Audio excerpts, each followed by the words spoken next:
Elizabeth stepped outside into the pale morning light, Darcy's letter trembling between her fingers. Birds chirped in the hedgerows, a soft breeze stirred the branches, and dew glittered on the grass, all painfully calm compared to the storm inside her.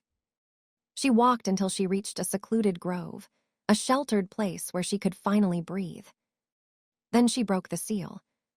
Darcy's handwriting flowed in strong, precise strokes, controlled, elegant, unmistakably him.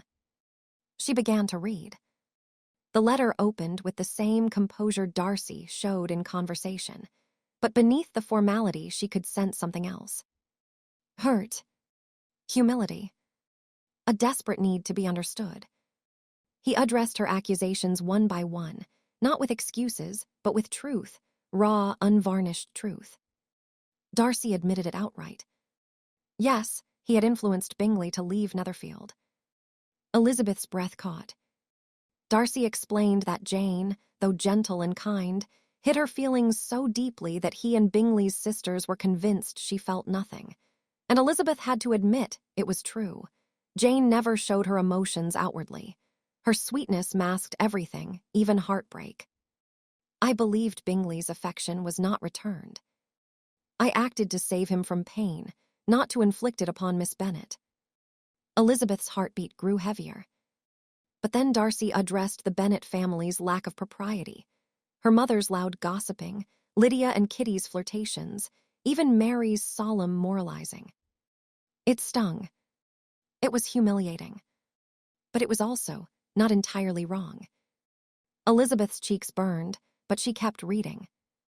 Wickham, the truth behind the charming smile. Then came Wickham.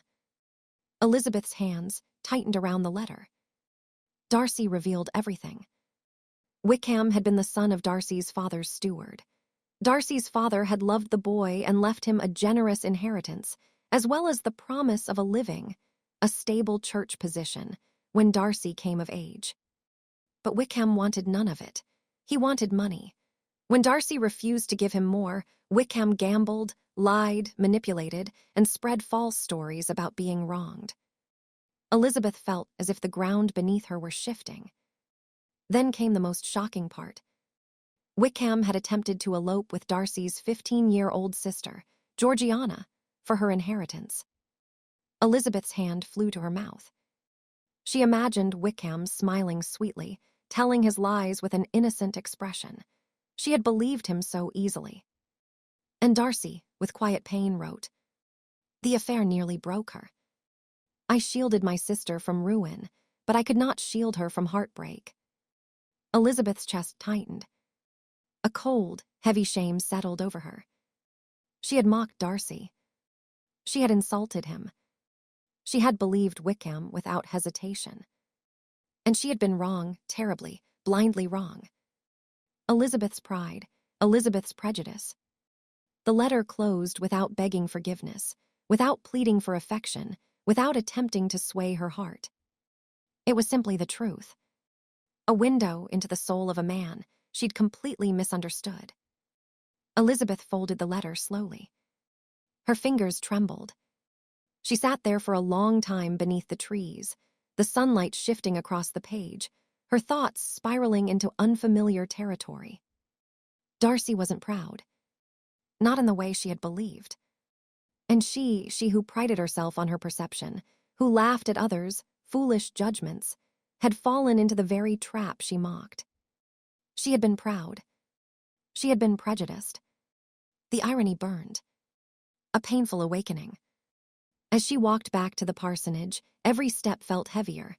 The world seemed sharper, clearer, but also colder. She replayed every interaction with Wickham, every expression, every pause. She realized how perfectly his charm had been crafted, how he had told her exactly what she wanted to hear.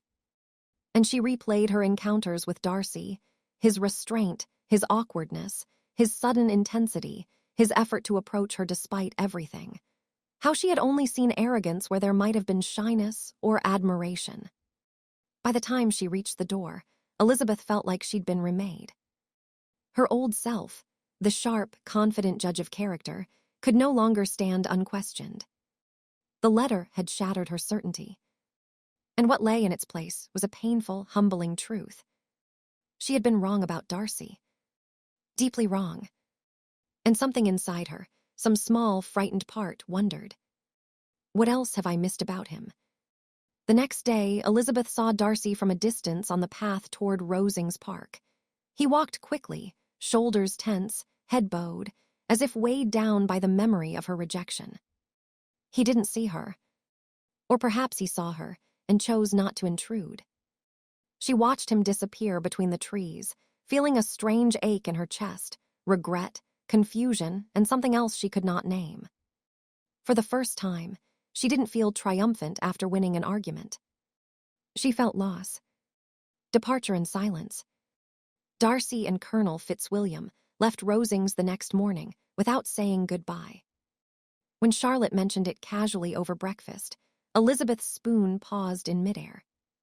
They left, she repeated softly. Yes, Charlotte said. Colonel Fitzwilliam said something urgent called them home. Urgent? Elizabeth wondered what that meant. But Darcy's absence felt oddly loud, a silence that echoed through every corner of Rosings and every step of her walk. Elizabeth left for home soon after, the letter tucked safely into her belongings, its words burned into her thoughts. She was not the same woman who had arrived at Hunsford. And she knew, though she could not yet understand how, that Darcy would not leave her story forever. Their paths were destined to cross again. But the next time they met, everything would be different.